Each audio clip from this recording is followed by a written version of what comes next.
ಸ್ನೇಹಿತರೆ, ನಾವಿವತ್ತು Jagadish ward number 43, 45 ಅದು ಟಿ ಕೆ ಲೇಔಟ್ ಇರ್ಬೋದು, ಶಾರದಾದೇವಿ ನಗರ ಇರ್ಬೋದು, ಅಲ್ಲಿ ಯುವ ನಾಯಕನ ಥರ ಓಡಾಡ್ತಾ ಇದ್ದಂಥ ಒಬ್ಬ ಕಾರ್ಪೊರೇಟರ್ ಅವ್ರನ್ನ ಮೀಟ್ ಆಗಕ್ಕೆ ಬಂದಿದ್ದೀವಿ. ಸರ್ ನಮಸ್ತೆ. ಸರ್, 45ನೇ ವಾರ್ಡು ಮತ್ತು 43ನೇ ವಾರ್ಡು, ಅದರಲ್ಲಿ ವಿಶೇಷವಾಗಿ ತಾವು ಹೇಳ್ಬೇಕಂದ್ರೆ ಶಾರದಾದೇವಿ ನಗರದಲ್ಲಿ ಒಂದು ರೀತಿ ತುಂಬ ಉತ್ಸಾಹದಿಂದ ಓಡಾಡ್ತಾ ಇದ್ರೆ, ಹೆಚ್ಚು ಕಾಣಿಸ್ಕೊತಾ ಇಲ್ವಲ್ಲ, ಯಾಕೆ ಈಗ ಕಾಣಿಸ್ಕೊಳ್ತಾ ಇದ್ರೆ? ಹಿಂದೆ ಆದರೆ ನಮಗೆ ಜವಾಬ್ದಾರಿ ಇದ್ದ ಒಂದು ನಗರ ಪಾಲಿಕೆ ಸದಸ್ಯನಾಗಿ ಕೆಲಸ ಮಾಡ್ತಿದ್ದೆ. ನಗರ ಪಾಲಿಕೆ ಒಂದು ದಿನನಿತ್ಯ ನಿರ್ವಹಣೆ ಸಂಸ್ಥೆ.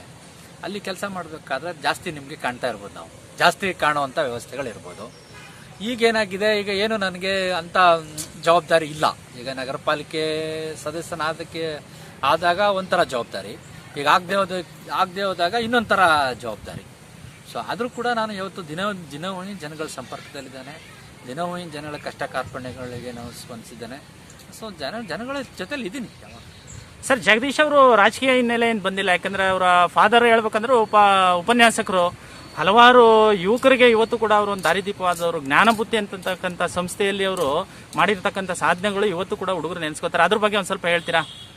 ನಮ್ಮ ತಂದೆಯವರು ನನಗೆ ಗೊತ್ತಿರೋ ಹಾಗೆ ಸುಮಾರು 30 ವರ್ಷದಿಂದ ಹಿಂದೆಯಿಂದನೂ ಕೂಡ ಅವರು ಈ ಸಮಾಜ ಸೇವೆಗೆ ತಮ್ಮದೇ ಆದಂಥ ಒಂದು ಕೊಡುಗೆಯನ್ನು ಕೊಟ್ಕೊಂಡಿರೋರು. ಮೊದಲನೇದಾಗಿ ಅವರು ಜ್ಞಾನಬುದ್ಧಿ ಸಂಸ್ಥೆಯನ್ನು ಹುಟ್ಟಾಕಿ ಅಲ್ಲಿ ಅವರು ಭಾಳ ಇವತ್ತು KS ಅಧಿಕಾರಿಗಳಿರ್ಬೋದು, IAS ಅಧಿಕಾರಿಗಳು, ಬ್ಯಾಂಕಿಂಗ್ ಇರ್ಬೋದು, ನೀಟ್ ಇರ್ಬೋದು, ನೆಟ್ ಇರ್ಬೋದು, ಸ್ಲೆಟ್ ಇರ್ಬೋದು, ಪತ್ರಕರ್ತರಿರ್ಬೋದು, ಸುಮಾರು ಏನು ಇವತ್ತು ಕಾಂಪಿಟೇಟಿವ್ KPSC ಇಂದ ಕಾಂಪಿಟೇಟಿವ್ ಎಕ್ಸಾಮಿನೇಷನ್ಸ್ ಇದೆ, ಅಲ್ಲಿಗೆ ಉಚಿತವಾಗಿ ಯಾವುದೇ ಪ್ರತಿಫಲ ಅಪೇಕ್ಷೆ ಇಲ್ಲದ ಹಾಗೆ, ₹1 ಈಸ್ಕೊಳ್ಳದ ಹಾಗೆ, ₹1 ಅದರಿಂದ ತಗೊಳ್ಳದ ಹಾಗೆ ಉಚಿತವಾಗಿ ಇವತ್ತು ಇಡೀ ಕರ್ನಾಟಕದಲ್ಲಿ ಒಂದು ಸಂಸ್ಥೆ ಏನಾದ್ರು ಕೆಲಸ ಮಾಡ್ತಿದೆ ಅದು ಜ್ಞಾನಬುದ್ಧಿ. ಅದಕ್ಕೆ ನಾನು ಇಂಥವ್ರ ಮಗ ಅಂತ ಹೇಳಲಿಕ್ಕೆ ನಾನು ನಿಜವಾಗ್ಲೂ ಗರ್ವ ಆಗ್ತದೆ. ಯಾಕೆಂದರೆ ನಾನು ಎಲ್ಲೇ ಹೋದರೂ ಯಾವುದೇ ಅಧಿಕಾರಿಗಳನ್ನ ಭೇಟಿ ಮಾಡೋಕ್ಕೆ ಹೋದಾಗ ನಾನು ಇಂಥವ್ರ ಮಗ ಅಂದರೆ ನಾನು ಅವ್ರ ಶಿಷ್ಯ ಸಾರ್ ಅಂತ ಹೇಳುವಂಥ ವ್ಯವಸ್ಥೆಗಳನ್ನ ನಾನು ಭಾಳಷ್ಟು ಕಡೆ ನೋಡಿರುವಂಥದ್ದು. ಸೊ ಅಂಥ ಒಂದು ಹಿನ್ನೆಲೆ ಅಂತ ಬಂದಂಥವನು ನನಗೆ ರಾಜಕೀಯವಾಗಿ ಒಂದು ಬರಬೇಕು. ಅವ್ರ ಮಧ್ಯದಿಂದನೂ ನಾನು ಕಾಲೇಜ್ ಡೇಸಿಂದನೂ ಕೂಡ ರಾಜಕೀಯವಾಗಿ ಬರಬೇಕು, ರಾಜಕೀಯದಲ್ಲಿ ಒಂದು ಒಳ್ಳೆಯ ಕೆಲಸಗಳು ಮಾಡಬೇಕು, ಮತ್ತು ಜನಗಳಿಗೆ ಹೆಚ್ಚು ಸಹಾಯ ಮಾಡುವಂಥ ಒಂದು ಏನು ಕ್ಷೇತ್ರ ಇದೆ ಅದು ರಾಜಕೀಯ ಕ್ಷೇತ್ರ. ಸೊ ಹಾಗಾಗಿ ನಾನು ಇದನ್ನು ಆಯ್ಕೆ ಮಾಡಿಕೊಂಡೆ.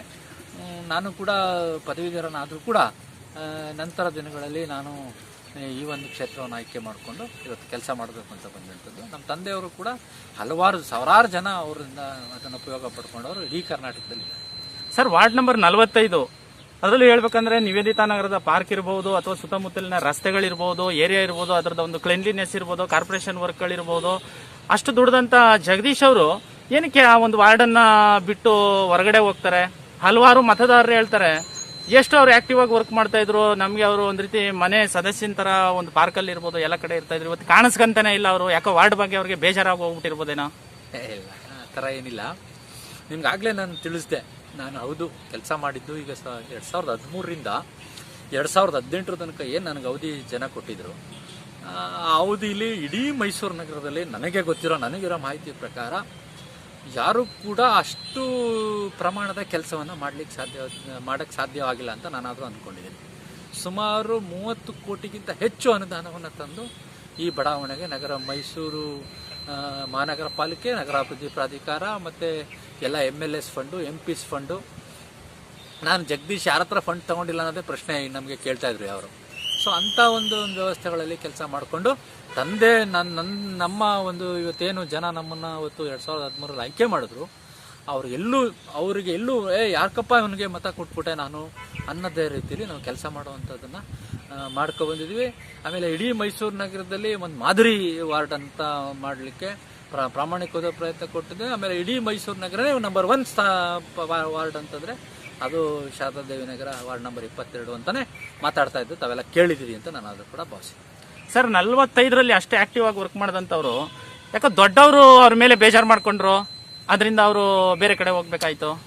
ಸರ್, ಈಗ ಏನಾಗಿದೆ, ನಾನು ರಾಜಕೀಯವಾಗಿ ನನಗೆ ಇವತ್ತೇನಾದರೂ ಒಂದು ಜನ್ಮ ಕೊಟ್ಟಿದ್ದಾರೆ, ಇವತ್ತು ರಾಜಕೀಯವಾಗಿ ನಾನೇನೋ ಒಂದು ಕಾರ್ಪೊರೇಟರ್ ಆಗಿದ್ದೀನಿ ಅಂತಂದರೆ ಅದಕ್ಕೆ ನಮ್ಮ ಮಾಜಿ ಮುಖ್ಯಮಂತ್ರಿಗಳಾದ ಸಿದ್ದರಾಮಯ್ಯನವರೇ ಕಾರಣ. ಏಕೆಂದರೆ ನಾವು ಅವ್ರ ಜೊತೆ ಭಾಳ ಒಡನಾಟ ಇಟ್ಕೊಂಡು ನಮ್ಮ ತಂದೆಯವರು ಅವರು MLA ಆಗೋದಕ್ಕಿಂತ ಮುಂಚೆ ನಮ್ಮ ತಂದೆಯವರು ಜೊತೆಯಲ್ಲಿದ್ದಂಥದ್ದು, ನಮ್ಮ ತಂದೆಯವ್ರ ಸಂಪರ್ಕದಲ್ಲಿದ್ದಂಥದ್ದು. ಸೊ ಹಾಗಾಗಿ ನಾನು ಕೂಡ ಬೇರೆ ಯಾವುದೇ ಜೊತೆ ಹೋಗದೆ ಅವ್ರ ಜೊತೆನೆ ಎಲ್ಲ ಚುನಾವಣೆಗಳನ್ನು ನಾನು ಅವ್ರ ಜೊತೆ ಭಾಗಿಯಾಗಿದ್ದೀನಿ. ಅವರೆಷ್ಟು ನಾನು ನನ್ನ ಒಂದು ವಯಸ್ಸಿನ 1994 ನಾನು ಶಾರದಾ ನಗರಕ್ಕೆ ಬಂದಾಗ ಮೊದಲನೇ ಚುನಾವಣೆ, ಅಲ್ಲಿಂದ ಈಗ 2018 ಚುನಾವಣೆ ತನಕ ಅವ್ರು ಯಾರು ಹೇಳ್ತಾರೆ ಅವ್ರು ನಿಂತ್ಕೊಳ್ಳಿ, ಅವ್ರು ಸೂಚಿಸೋರು ಯಾರೇ ನಿಂತ್ಕೊಂಡ್ರು ಅವ್ರು ಕೆಲಸ ಮಾಡ್ಕೊಬೋದಿಲ್ಲ. ಆದರೆ ನನಗೆ ಒಂದು ಅರ್ಥ ಆಗಲಿಲ್ಲ, ನನಗೆ ಯಾವಾಗ ಇದು ಜನರ ಇದು ಕ್ಯಾಟಗರಿ ಆಗ್ಬಿಟ್ಟು 45 ಒಂದು 2A ಮಹಿಳೆಗೆ ರಿಸರ್ವೇಷನ್ ಆಯಿತು, ಇನ್ನೂ ಅರ್ಧ ಇದಂತ ಟಿಕೆ ಬಡಾವಣೆ ಅಲ್ಲಿ ಜನರಲ್ ಆಯಿತು. ಸೊ ನಾನು ಜನರಲಲ್ಲಿ ಅವ್ರನ್ನ ಟಿಕೆಟ್ ಕೇಳಿದಾಗ ನನಗೆ ಅರ್ಥ ಆಗಲಿಲ್ಲ, ನನಗೆ ಏನಕ್ಕೆ ನಿರಾಕರಣೆ ಮಾಡಿದ್ರು ಏನು ಅಂತಲೂ ಅರ್ಥ ಆಗಲಿಲ್ಲ. ಸೊ ಅವರು ಏನಕ್ಕೆ ಆ ಸಂದರ್ಭ ಉದ್ಭವ ಆಯಿತು ಅನ್ನೋದು ನನಗೆ ಇನ್ನೂ ಕ್ವಶನ್ ಮಾರ್ಕ್ ಆಗೇ ಇದೆ. ಬಟ್ ನಾನು ಮಾಡಿದಂಥ ಕೆಲಸನಾರು ನೋಡ್ಬೋದಾಯಿತು. ಹೌದು, ಅವ್ರ ಚುನಾವಣೆಯಲ್ಲಿ ಅವ್ರಿಗೆ ಸಾಕಷ್ಟು ನೋವಾಗಿತ್ತು, ಯಾಕೆಂದರೆ ಅವಾಗ ತಾನೇ ವಿಧಾನಸಭೆ ಚುನಾವಣೆ ನಡೆದಿತ್ತು, ಭಾಳಷ್ಟು ಒಂದು ವ್ಯವಸ್ಥಿತವಾದಂಥ ಪಿತೂರಿನ ಅವ್ರ ವಿರುದ್ಧ ಮಾಡಿದರು, ನನಗೆ ಮಾಡೋವಂಥ ಒಂದು ವ್ಯವಸ್ಥೆಗಳು ನಡೆದಿತ್ತು. ಸೊ ನಾವು ಕೂಡ ಅವತ್ತು ಚುನಾವಣೆಗೆ ಹೋದಾಗ ನಾನು ಈಗ ಅಲ್ಲಿನಾಯಿತು ಇಲ್ಲಿ ಈ ನಗರ ಭಾಗದಲ್ಲಿ ಏನಾಯಿತು BJP ಇದೆ ಸ್ವಲ್ಪ. ಸೊ ಜೆ ಡಿ ಎಸ್ಸು ಮತ್ತು BJP ಎರಡೂ ಒಟ್ಟಿಗೆ ಕೆಲಸ ಮಾಡಿತ್ತು. ನಾವು ಇಲ್ಲಿ ಸುಮಾರು 2300 ಮತಗಳನ್ನ ನಾವು ಕಾಂಗ್ರೆಸ್ಸಿಗೆ ತಗೊಂಡ್ವಿ. ಆಗ JDS ಮತ್ತು JDSನವರು 3300 ಮತಗಳನ್ನ ತಗೊಂಡ್ರು. ಸೊ ಅಲ್ಲೇನಾಯಿತು, ಆ ಡಿಫ್ರೆನ್ಸ್ ಓಟು ಈ BJP ಓಟು ಅಲ್ಲಿ ಟ್ರಾನ್ಸ್ಫರ್ ಆಯಿತು ಈಸಿಯಾಗಿ. ಸೊ ಟ್ರಾನ್ಸ್ಫರ್ ಮಾಡಿಸುವಂಥ ವ್ಯವಸ್ಥೆಗಳನ್ನ ಮಾಡಿದ್ರು. ನಾವು ಪ್ರಾಮಾಣಿಕವಾಗಿ ಅವ್ರಿಗೆ ಯಾವುದೇ ರೀತಿಯ ಅವ್ರಿಗೆ ನಾವು ರಾಜಕೀಯವಾಗಿ ನಾವೆಲ್ಲೂ ಕೂಡ ರಾಜಕೀಯವಾಗಿ ಬದ್ಧತೆ ನಾವಿಲ್ಲ. ನಾವು ಎಲ್ಲಿ ಚುನಾವಣೆ ಮಾಡ್ತೀವಿ ಅಲ್ಲಿ ಒಂದು ಒಳ್ಳೆ ರೀತಿಯಲ್ಲಿ ಒಳ್ಳೆ ನಿಯತ್ತಾಗಿ ಮಾಡುವಂಥ ಕೆಲಸವನ್ನು ಮಾಡಿದ್ದೋ. ಆದರೆ ಯಾರೋ ಕೆಲವು ಪಟ್ಟಭದ್ರ ಶಕ್ತಿಗಳು ನನ್ನ ಮೇಲೆ ಭಾಳಷ್ಟು ಒಂದು ನೆಗೆಟಿವ್ನ ಅವ್ರಿಗೆ ಹೇಳಿದ್ರು. ಸೊ ಅದು ಅವರು ನನಗೆ ಇದುವರೆಗೆ ಯಾವತ್ತೂ ಕೇಳಲಿಲ್ಲ, ಬಟ್ ನಾನು ಚುನಾವಣೆಗೆ ಸ್ಪರ್ಧೆ ಮಾಡಬಾರ್ದು ಅಂತಲೇ ಅಂದ್ಕೊಂಡಿದ್ದೆ ಆ್ಯಕ್ಚುಲಿ, ನಾನು ಬೇಡ ನನಗೆ ಅಂತ. ಬಟ್ ನಾನು ಅಲ್ಲಿ ಕೇಳಿದಾಗ ನನಗೆ ನಿಮ್ಗೆ ಯಾವುದೂ ಕೊಡಲ್ಲ ಅಥವಾ ಕೊಡ್ತೀನಿ ಅಂತಲೂ ಏನು ಹೇಳಲಿಲ್ಲ. ಅವರು ಕೊಡಲ್ಲ ಅಂತ ಕೊನೆಯ ಮೂಮೆಂಟಲ್ಲಿ ನನಗೆ ಗೊತ್ತಾಯಿತು. ಆಗ ನಾನು ವಿಧಿ ಇಲ್ಲದೆ ನಾನು ಬೇಡ ನಾನು ಸ್ಪರ್ಧೆ ಮಾಡಿದೆ. ಬಟ್ ನನ್ನ ಜೊತೆಲಿದ್ದಂಥ ಸ್ನೇಹಿತರುಗಳು ಆಮೇಲೆ ನನ್ನ ಹಿತೈಷಿಗಳು ಇಲ್ಲ ನೀವು ಇಷ್ಟೆಲ್ಲ ಕೆಲಸ ಮಾಡಿ ನೀವು ಸ್ಪರ್ಧೆ ಮಾಡೋದಕ್ಕಾಗ್ತದೆ, ಏನು ನೀವು ಮಾಡಿ 5 ವರ್ಷ ನಿಮ್ಗೆ ಯಾವುದೇ ಅವಕಾಶಗಳಿರೋದಿಲ್ಲ, ಸ್ಪರ್ಧೆ ಮಾಡು ಅಂತ ಹೇಳಿದ್ರು. ಸೊ ಅವತ್ತು ಅನಿವಾರ್ಯ ಪರಿಸ್ಥಿತಿ, ನನ್ನ ಜೊತೆಲಿದ್ದವರು ಕೂಡ ನಾನು ಅವ್ರನ್ನ ಮಾಡಬೇಕಾಯ್ತು. ಬಟ್ ನನಗೆ ಸಿದ್ದರಾಮಯ್ಯನವರಿಂದ ವೈಯಕ್ತಿಕವಾಗಿ ನಮಗೆ ಅವ್ರ ಮೇಲೆ ನಮ್ಗೆ ಇವತ್ತು ಕೂಡ ಮುಂದೆನೂ ಕೂಡ ನಮ್ಮ ತಂದೆಯವ್ರಿಗೆ ನಾವು ಎಷ್ಟು ಒಂದು ಗೌರವನ ಕೊಡ್ತೀವಿ, ನಮ್ಮ ತಂದೆಯವ್ರಿಗೆ ಎಷ್ಟು ನಾವು ಅವ್ರ ಮೇಲೆ ಸ್ಥಾನಮಾನ ಇಟ್ಕೊಂಡಿದ್ವಿ, ಪೂಜ್ಯವಾದಂಥ ಒಂದು ಇದನ್ನು ಇವತ್ತು ಕೂಡ ನಾವು ಅದೇ ಅವ್ರ ಜೊತೆ ಅದೇ ಥರ ಇದೀವಿ, ಅಷ್ಟೇ ಗೌರವನ ಇಟ್ಕೊಂಡು. ಸರ್, ಸಿದ್ದರಾಮಯ್ಯ ಸರ್ ಮತ್ತೆ ತಮಗೆ ನಡುವೆ ಯಾವ್ದಾದ್ರು ಒಂದು ತುಂಬಾ ಚೆನ್ನಾಗಿರೋದಂತ ಯಾವ್ದಾರ ಘಟನೆ, ಅವರೊಂದು ಬೆನ್ ತಟ್ಟಿರೋದು, ನಿಮಗೆ ಆತ್ಮೀಯವಾಗಿ ನಡ್ಕೊಂಡಿರೋದು ಯಾವ್ದಾರು ಒಂದು ನೆನೆಸ್ಕೋಬೋದಾ? ನನ್ನ ಬಗ್ಗೆ ನಾನು ರಾಕೇಶ್ ಅವರ ಸಂಪರ್ಕದಲ್ಲಿದ್ದೆ. ರಾಕೇಶ್ ಅವ್ರ ಸ್ನೇಹಿತ, ನೀವೇ ಒಂದು ಇಂಟರ್ವ್ಯೂ ಹೇಳ್ಕೊಂಡಂಗೆ ಅವ್ರ ಜೊತೆ ಕ್ರಿಕೆಟ್ ಎಲ್ಲ ಆಡ್ತಾ ಇದ್ದೆ ಚಿಕ್ಕ ವಯಸ್ಸಲ್ಲಿ. ಚಿಕ್ಕ ವಯಸ್ಸಲ್ಲಿ ಈಗಲೇ ಅಪ್ಪ ಮಕ್ಕಳ ಜೋಡಿ ತಂದೆಯ ಜೋಡಿ ಸ್ನೇಹಿತರು. ನಾನು ಅವರು ಪಾಪ ರಾಕೇಶ್ ಸಾಹೇಬ್ರು ನಮಗೆ ಒಳ್ಳೆ ಸ್ನೇಹಿತರು ಅನ್ನೋದಕ್ಕಿಂತ ನಮಗೆ ಸ್ನೇಹಿತ ಅಂತೇನಿಲ್ಲ, ನನಗೆ ಒಳ್ಳೆ ಸ್ಫೂರ್ತಿದಾಯಕರು ಅಂತಂದ್ರೆ ತಪ್ಪಾಗಿದೆ. ಅವ್ರದ್ದು ಬಹಳಷ್ಟು ಅವ್ರ ತಂದೆ ಅಷ್ಟೇ ಬಹಳಷ್ಟು ಬೆನ್ ತಟ್ತಾ ಇದ್ರೆ ಎಲ್ಲದಕ್ಕಂತ ವ್ಯಕ್ತಿ. ಸೊ ಹಂಗಾಗಿ ನಾನು ಅವರು ಮಾಡಿದೆ. ಆಮೇಲೆ ಅವರು ಕೂಡ ನಮಗೆ ಎಲ್ಲೂ ನಾನು ಟಿಕೆಟ್ ಕೊಡ್ಬೇಕಾರೆ 2 ಸಲ ಟಿಕೆಟ್ ಕೊಡ್ಬೇಕಾರೆ ಅವ್ರು ಪ್ರಮುಖ ಪಾತ್ರ ವಹಿಸಿದ್ರು. ಆಮೇಲೆ ಸಿದ್ದರಾಮಯ್ಯ ಸಾಹೇಬರು ಯಾವಾಗ ನನಗೆ ಕೊಡಲೇಬೇಕು ಅನ್ನೋ ಒಂದು ಸಂದರ್ಭ ಬಂತು, ಆಗ ನನಗೆಲ್ಲ ಸಹಾಯ ಮಾಡ್ಕೊಂಡು ಬಂದರು. ನಂತರ ದಿನಗಳಲ್ಲಿ ಸಿದ್ದರಾಮಯ್ಯನವರು ನಮಗೆ ಯಾವುದು ಅಂದರೆ ಬೆನ್ನು ತಟ್ಟಿದ್ದು ಅಂದರೆ ನಾವು ಮಾಡಿರೋ ಕೆಲಸಗಳನ್ನ ನೋಡಿ ಬೆನ್ನು ತಟ್ಟಂಥದ್ದು. ನಾವು ಮಾಡಿರೋಂಥ ಈಗ ಯಾರು ನನಗೆ ಹೇಳಿದ್ರೆ, ಇಲ್ಲ ಸರ್ ನಿಮ್ಮ ಹುಡುಗ ಒಳ್ಳೆ ಕೆಲಸಗಳು ಮಾಡಿದ್ದಾರೆ, ಅವನಿಗೆ ನೀವೆಲ್ಲ ಇದು ಮಾಡಬೇಕು ಅಂತ ಹೇಳಿದ. ಹೌದಾ, ಇಲ್ಲ ಗೊತ್ತು, ಅವನು is A very good worker ಅಂತಂದ್ರು. ಆಮೇಲೆ ನಾನು ಅವ್ರ ಜೊತೆ ವಾಯು ವಿಹಾರ ಮಾಡ್ತಿದ್ದೆ, ಅಂದರೆ ವಾಕಿಂಗ್ ಮಾಡ್ತಿದ್ದೆ ಅವ್ರ ಜೊತೆ. ರಾಕೇಶ್ ಅವ್ರ ಜೊತೆ ಇಲ್ಲ, ತಂದೆಯವ್ರ ಜೊತೆ ದೊಡ್ಡವ್ರ ಜೊತೆ. ಸೊ ಅವ್ರ ಜೊತೆ ವಾಕಿಂಗ್ ಮಾಡ್ತಾ ಇದ್ದಾಗ ಹಲವಾರು ವಿಚಾರಗಳನ್ನ ತಿಳ್ಕೊಂಡಿದ್ದೀವಿ, ಅವ್ರ ಬಗ್ಗೆ ಹೆಚ್ಚು ವಿಚಾರಗಳು. ಆಮೇಲೆ ಅವ್ರ ಥಾಟ್ಸ್ ಏನಿದೆ, ಇವತ್ತೇನು ಅವ್ರಿಗೆ ಇಡೀ ಒಂದು ಸಾಮಾಜಿಕ ಕಳಕಳಿ ಏನಿದೆ, ಬದ್ಧತೆ ಏನಿದೆ, ಹಿಂದುಳಿದವ್ರ ಬಗ್ಗೆ ಇರ್ಬೋದು, ಬಡವ್ರ ಬಗ್ಗೆ ಇರ್ಬೋದು, ತಂದೆ ಆದಂಥ ಒಂದು ವಿಷನ್ ಇಟ್ಕೊಂಡಿರುವಂಥ ಮನುಷ್ಯ. ಸೊ ಇಡೀ ಕರ್ನಾಟಕಕ್ಕೆ ನನಗೆ ಗೊತ್ತಿರೋ ಥರ 5 ವರ್ಷದಲ್ಲಿ ಅತಿ ಹೆಚ್ಚು ಕೆಲಸ ಮಾಡಿದಂಥ ಒಬ್ಬ ಮುಖ್ಯಮಂತ್ರಿ ಅಂತ ಹೇಳಿದ್ರೆ ತಪ್ಪಾದು. ಮತ್ತು ಮೈಸೂರಿಗೆ ವಿಶೇಷವಾಗಿ ಮೈಸೂರಿನಲ್ಲಿ ಇವತ್ತೇನು ಮೈಸೂರಿನಲ್ಲಿ ನಾವು ಹೆಚ್ಚು ಕೆಲಸಗಳನ್ನ ಕಾಮಗಾರಿಗಳನ್ನ ನೋಡಿದ್ವಿ, ಅದು ಇದ್ದಾಗ ಆಗಂತು. ನಂತರ ನಾನು BJPಗೆ ಸೇರ್ಪಡೆ ಆದ ನಂತರ ಇಲ್ಲೂ ಕೂಡ ನನಗೆ ರಾಮದಾಸ್ ಅವರು ನನ್ನ BJP ಇವತ್ತೇನಾದರೂ BJP ಟಿಕೆಟ್ ಕೊಟ್ಟು ಕರ್ಕೊಬಂದು ನಂತರ ದಿನಗಳಲ್ಲಿ APMC ಡೈರೆಕ್ಟರ್ನ ಕೂಡ ನನ್ನ ಮಾಡಿದ್ರು. ಸೊ ಅದಕ್ಕೆಲ್ಲ ರಾಮದಾಸ್ ಅವರು ಮೂಲ ಕಾರಣ ಅಂತಿದ್ದಾರೆ ತಪ್ಪಾಗ. ಅವರು ಕೂಡ ಭಾಳ ನಮಗೆ ಸಹಾಯ ಮಾಡಿದ್ದಾರೆ. ನಾವು ಕೂಡ ಅವರಷ್ಟೇ ಬದ್ಧತೆ. ಚುನಾವಣೆ ಈಗ ವ್ಯವಸ್ಥೆ ಈಗ ಒಂದು ಪಕ್ಷದಲ್ಲಿ ಇರಬೇಕಾಗ್ತದೆ. ಆ ಪಕ್ಷದ ಸಿದ್ಧಾಂತಗಳನ್ನ ಒಪ್ಪಿ ಆ ಪಕ್ಷದಲ್ಲಿರುತ್ತೆ. ಸೊ ಆ ಪಕ್ಷದಲ್ಲಿ ಇದ್ದೇವೆ, ಆ ಪಕ್ಷದಲ್ಲಿ ಕೆಲಸ ಮಾಡ್ತಿದ್ದೇವೆ. ರಾಮದಾಸ್ ಅವರು ಏನು ಮಾರ್ಗದರ್ಶನ ಕೊಡ್ತಾರೆ. ಸರ್, ವಾರ್ಡ್ ನಂಬರ್ 45ರಲ್ಲಿ ಕೆಲವರು ಮಾತಾಡ್ಕೊಳ್ಳೋದೇನೆಂದ್ರೆ, ಆ ನಿವೇದಿತಾ ನಗರದ ಪಾರ್ಕಲ್ಲಿ ವಾಕ್ ಮಾಡೋರು ಮತ್ತೆ ಆ ಫುಟ್ಪಾತ್ಗೆ ಹಾಕಿರ್ತಕ್ಕಂಥ ಏನು ಅಳವಡಿಸಿದರೆ ಸಿಮೆಂಟ್ ಇಟ್ಟಿಗೆಗಳು ಅದ್ರ ಮೇಲೆ ಓಡಾಡೋರು, ಆ ರೋಡ್ ನೋಡೋರು, ಗಾಡಿ ಓಡಿಸೋರು ಓಟ್ ಹಾಕ್ಬಿಟ್ಟಿದ್ರೆ ಜಗದೀಶ್ ಬೆಂಬಲಿತರು 100% ಈಸಿಯಾಗಿ ಗೆಲ್ತಾರೆ, ನೀರು ಕುಡ್ದಂಗೆ ಗೆಲ್ತಾ ಇದ್ರು. ಯಾಕೆ ಜಗದೀಶ್ ಅವರು ಯಾಕೆ ಈ ಕ್ಷೇತ್ರ ಬಿಟ್ಟು ತಮ್ಮವ್ರನ್ನೋ ತಮ್ಮ ಕಡೆಯವ್ರನ್ನೋ ತಾವು ಬೆಂಬಲ, ಈಗೆಲ್ಲ ಕಾರ್ಪೊರೇಷನ್ ಅಲ್ಲಿ ಹಂಗೆ ಆಗ್ತಾರೆ ಸರ್. ತಾವು ನಿಲ್ಲಕ್ಕಾಗಲಿಲ್ಲ ಅಂದ್ರೆ ಮತ್ತೊಬ್ರು ನಿಲ್ಸ್ಕೊಂತಾರೆ. ತಾವ್ ಯಾಕೆ ಆತರ ಮಾಡಕ್ ಹೋಗ್ಲಿಲ್ಲ? ಈ ಭಾಗದಲ್ಲಿ ಆಗಿದ್ರೆ ಆಗ್ತಿತ್ತು, ನೀವು ಹೇಳ್ದಂಗೆ. ಇಲ್ಲೇ ಆ ಥರದ್ದೇನು ಸಮಸ್ಯೆ ಆಗ್ತಿರಲಿಲ್ಲ. ಬಟ್ ನಾನು ಆ ಭಾಗದಲ್ಲಿ ಕೆಲವು ಒಂದು ವ್ಯವಸ್ಥೆಗಳಿದೆ, ಬೇರೆ ಬೇರೆ ಒಂದು ವ್ಯವಸ್ಥೆಗಳಲ್ಲಿ ಆ ಥರ ಆಗಿ ಅದು ಅಲ್ಲಿ ಆಯಿತು. ಬಟ್ ನಮ್ಮ ತಾಯಿ ನಮ್ಮ ಮಿಸಸ್ಗೆ ಟಿಕೆಟ್ ಕೊಡ್ತೀನಿ ಅಂತ ಹೇಳಿದ್ರು. ಪಕ್ಕದಲ್ಲಿ ಇನ್ನೊಂದು ಜನತಾನಗರ ನನ್ನ ಕ್ಷೇತ್ರದಲ್ಲಿ ವಾರ್ಡ್ ನಂಬರ್ 44ರಲ್ಲಿ ನನಗೆ ಟಿಕೆಟ್ ಕೊಡ್ತೀನಿ ಅಂತ. ಬಟ್ ನಮಗೆ ನನ್ನ ವೈಯಕ್ತಿಕವಾದ ಕಾರಣಗಳಿಂದ ನಾನು ಅದನ್ನು ನಿರಾಕರಿಸಿದೆ. ಬೇಡ, ನಾನು ಚುನಾವಣೆ ನಿಲ್ಲಿಸಲ್ಲ ಅಂತ ಹೇಳಿದೆ. ಸೊ ಹಂಗಾಗಿ ನಾನು ಇಲ್ಲಿ ಸ್ಪರ್ಧೆ ಮಾಡೋದು ಅನಿವಾರ್ಯತೆ ಇತ್ತು. ಸೊ ಹಾಗಾಗಿ ಕೆಲವರು ಹೇಳ್ತಾರೆ ಸರ್, ಚುನಾವಣೆಯಲ್ಲಿ ಪಾಪ ಜಗದೀಶ್ ಅವ್ರಿಗೆ ಹಣ ಹಂಚೋದು ಇದ್ಯಾವುದು ಪ್ರಾಕ್ಟೀಸ್ ಇರಲಿಲ್ಲ, ಬಹುಶಃ ಅದರಿಂದನೇ ಅವರು ಕೆಲವು ಚುನಾವಣೆಗಳಲ್ಲಿ ಹೆಚ್ಚಿನ ಕಾಂಟ್ರಿಬ್ಯೂಷನ್ ಮಾಡೋಕ್ಕಾಗಲಿಲ್ಲ. ಸೊ ನಾನು ಹಣ ಕೊಡಲ್ಲಪ್ಪ, ನೀವು ಓಟ್ ಹಾಕಿ ಕೆಲಸ ಮಾಡಿರೋದು ನೋಡಿ, ನನಗೆ ಆಗಲಿ ನಮ್ಮ ಸಿದ್ದರಾಮಯ್ಯನವ್ರಿಗೆ ಆಗಲಿ ನೀವು ಕೆಲಸ ನೋಡಿ ಓಟ್ ಕೊಡಿ ಅಂದ್ರೆ ಇವತ್ತು ಕೆಲಸಕ್ಕೆ ಓಟ್ ಹಾಕಂತ ಜನಗಳು ಇಲ್ಲ. ಅದೊಂದು ಇರ್ಬೋದೇ, ಹೇಳಕ್ಕಾಗಲ್ಲ ಅಲ್ವೇ ಸರ್? ಅದು ಇರ್ಬೋದೇ. ಸರ್, APMCಗೆ ಈಗ ನೀವು ನಾಮನಿರ್ದೇಶಕರಾಗಿದ್ದೀರಿ, ಏನು ಅದ್ರ ಬಗ್ಗೆ ಏನು ಹೇಳ್ತೀರಾ ಸರ್? APMC ಒಂದು ಮೈಸೂರು APMC ಇದೆಯಲ್ಲ, ಅದು ಭಾಳ ಒಂದು ಫಲವತ್ತಾದ ಒಂದು ಸಂಸ್ಥೆ. ಯಾಕೆಂದರೆ ಇಡೀ ವರ್ತಕರು ಮತ್ತು ರೈತರ ನಡುವೆ ಮತ್ತು ದಲ್ಲಾಳಿಗಳ ನಡುವೆ ಒಂದು ಮಧ್ಯ ವ್ಯವಹಾರಗಳನ್ನ ಮಾಡೋದಕ್ಕೆ ಒಂದು ಸಂಸ್ಥೆ ಇದು. ಸೊ APMC ಕಾಯ್ದೆ ಈಗ ತಿದ್ದುಪಡಿಯಾಗಿದೆ. ಭಾಳ ಇಡೀ ದೇಶದಲ್ಲಿ ಒಂದು ಆ ಕಾಯ್ದೆ ಏನಿದೆ ಇವತ್ತು APMC ಕಾಯ್ದೆ ಎಲ್ಲರೂ ಕೂಡ ಸ್ವಾಗತ ಮಾಡಿದ್ದಾರೆ. ಯಾಕೆಂದರೆ ಯಾವುದೇ ಮಧ್ಯವರ್ತಿಗಳಿಲ್ಲದೆ ಒಬ್ಬ ರೈತ ನೇರವಾಗಿ ಇದಕ್ಕೆ ಮಾರಾಟ ಮಾಡುವಂಥ, ಮಾರ್ಕೆಟಿಂಗ್ ಮಾಡುವಂಥ ವ್ಯವಸ್ಥೆಯನ್ನು ಕಲ್ಪಿಸಿದ್ರೆ ಅದು ಭಾಳ ದೊಡ್ಡ ಕೆಲಸ. ಸೊ ನಾವು APMCಯಲ್ಲಿ ಹೌದು, ಇವತ್ತು ನನಗೆ ಈ ಒಂದು 2-3 ಮೀಟಿಂಗ್ ಮಾಡಿದ್ದೀನಿ, ನನಗೆ ಗೊತ್ತಿರೋದಷ್ಟೇ ನನಗೆ. ಸೊ APMC ಒಂದು ಒಳ್ಳೆಯ ಸಂಸ್ಥೆ, ನಮಗೂ ಕೆಲಸ ಮಾಡೋಕ್ಕೆ ನನ್ನನ್ನು ಅವಕಾಶ ಮಾಡಿಕೊಟ್ಟಂಥ BJP ಪಕ್ಷ ಮತ್ತು ವಿಶೇಷವಾಗಿ ರಾಮದಾಸ್ ಅವರಿಗೆ. ಸರ್, ಈಗ ತಾವು ಸಂಪೂರ್ಣವಾಗಿ BJPಲಿ ತೊಡಸ್ಕೊಂಡ್ಬಿಟ್ಟಿದ್ದೀರಾ ಹಾಗಾದ್ರೆ? BJPಲಿ ಹೌದು, ಆತ್ಮಪೂರ್ವಕವಾಗಿ ಹೋಗ್ಬಿಟ್ಟಿದ್ದೀರಾ ಅಥವಾ ಅರ್ಧ ಮನಸ್ಸು ನಿಮ್ಮ ದೊಡ್ಡವ್ರ ಕಡೆಗೆ ಇನ್ನೂ ಇದೆಯಾ, ಅವ್ರ ಜೊತೆ ಓಡಾಡ್ತಾ ಇದೆಯಾ? ಏನಿಲ್ಲ, ಎಲ್ಲಿ ಇರ್ತೀವಿ, ಯಾವ ಪಕ್ಷದಲ್ಲಿ ಇರ್ತೀವಿ ಆ ಪಕ್ಷದಲ್ಲಿ ನಿಷ್ಠೆ ಆಗಿರ್ತೀವಿ. ಆ ಪಕ್ಷ ಯಾವ ಕೆಲಸ ಹೇಳುತ್ತೆ ಆ ಕೆಲಸನ.